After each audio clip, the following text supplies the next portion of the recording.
देखना आपसे 100 में से 20 क्वेश्चन तो जो क्वेश्चन आप कर चुके ना वही नहीं होंगे, तो नए क्वेश्चन तो कहाँ से होंगे, जो कर चुके हो वही नहीं होते।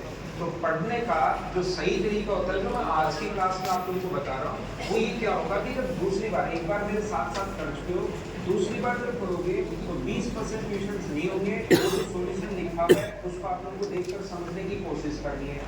तीसरी बार जब आप लोग क्वेश्चन को करोगे तब जाके 3 या 4% या 5% तक ये क्वेश्चन समझते जो नहीं होते, बाकी सारे हो जाते हैं। और फोर्थ टाइम जब आप लोग करते हो क्वेश्चन को तब जाके 100% क्वेश्चन होते हैं। और पांचवी बार फिर आपकी स्पीड बढ़नी शुरू होती है।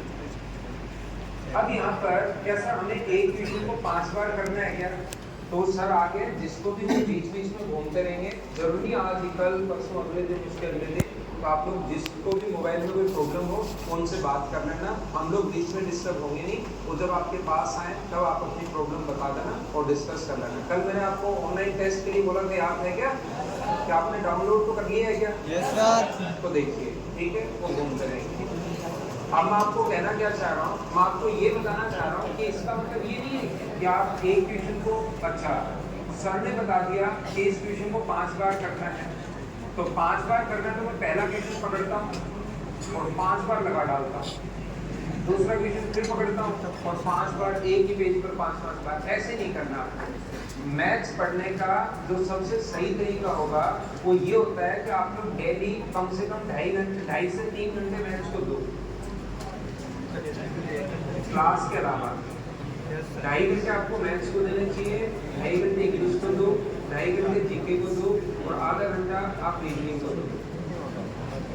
रीजनिंग हो जाती है, आप किसी भी बच्चे से पूछ कर देखोगे, मैंने पहले भी आपको बताया होगा, आप मार्क्स देख लीजिए, किसी बच्चे के 22 अगर नंबर आ रहे हैं तो 100 में से या 100 में से 22 नंबर अगर आ रहे हैं तो उस बच्चे के 20 नंबर तो रीजनिंग नहीं आ रहे हैं, है ना, 2 नंबर बाकी सभी में मिलाकर आते हैं। तो रीजनिंग में 33 आ रहे हैं तो 30 रीजनिंग में, 3 बाकी सभी में 1 ऐसे नंबर आते हैं। तो आप लोग रीजनिंग हो जाती है, उसको बहुत ज़्यादा 2-3 घंटे देने की जरूरत नहीं है। यहाँ पर जो आज की क्लास में मैंने आप लोगों को पढ़ाया है वो आप लोग 1.5 घंटे में कंप्लीट कर सकते हो, जो आज मैं पढ़ा रहा हूँ। उसके अलावा जो 2 घंटे आप लोग पढ़ते हो, ये जो अपने पास 1 घंटे जो आप लोग पढ़ते हो, ये आप लोग पहले वाली चीज़ें पढ़ोगे, पहले वाला चैप्टर। जो चैप्टर आप लोग एक बार कर चुके हो उसको 1 घंटे अगर करोगे तो फटाफट करने की कोशिश क्या करो, किसी क्वेश्चन में फंसो तो उसको सॉल्यूशन आपका लिखा हुआ है वहाँ से देख लिया करो। तो जैसे ही मैं परसेंटेज अगर पढ़ा रहा हूँ तो टाइम एंड वर्क परसेंटेज जब तक मैं खत्म नहीं करता तब तक आपका 2 बार रिवीजन हो जाना चाहिए। जैसे मैं तीसरा चैप्टर CISA पढ़ाऊंगा तब टाइम एंड वर्क और परसेंटेज का एक बार, दोनों बार रिवीजन हो जाना चाहिए। तो जब मैं टाइम एंड CISA पढ़ाऊंगा तब तक आपका टाइम एंड वर्क कम से कम 4 बार हो चुका होगा।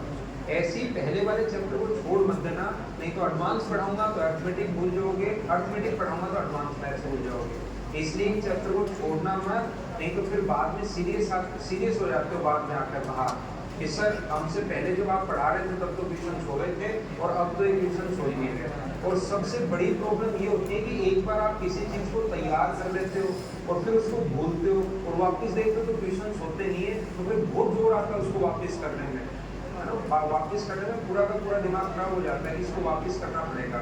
इसलिए छोड़ मत देना, 2.5 घंटे मैथ्स को आप लोग दो, जिसमें आज का 1 या 1.5 घंटे में आज का कर लो, 1 या 1.5 घंटे पहले वाली चीज़ आप लोग पढ़ी।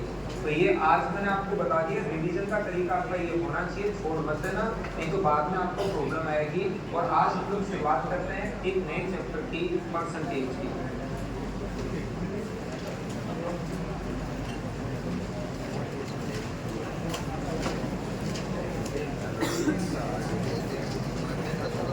और उसके बाद जैसे ही आपका कोई भी चैप्टर, जैसे मान लीजिए टाइम एंड वर्क है, पहला चैप्टर मान लो आपका टाइम एंड वर्क है, ये वाला जो चैप्टर आपका टाइम एंड वर्क, इसको जैसे आपका 4 से 5 बार हो जाए, उसके बाद आप लोग किसी भी बुक का करना, PYQ करना, देखना आपसे 100% क्वेश्चन होने शुरू हो जाएंगे। आज जाते ही करोगे 40% नहीं होंगे, लेकिन इसी मटेरियल को जो मैंने प्रोवाइड करवाया है वो कम से कम 4 से 5 बार कीजिए।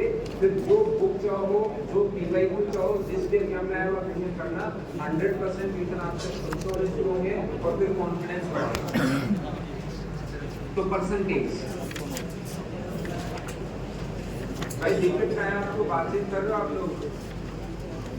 बातचीत नहीं करो। परसेंटेज एसएससी का जितना भी सिलेबस लिखा हुआ है उसमें सबसे इम्पोर्टेंट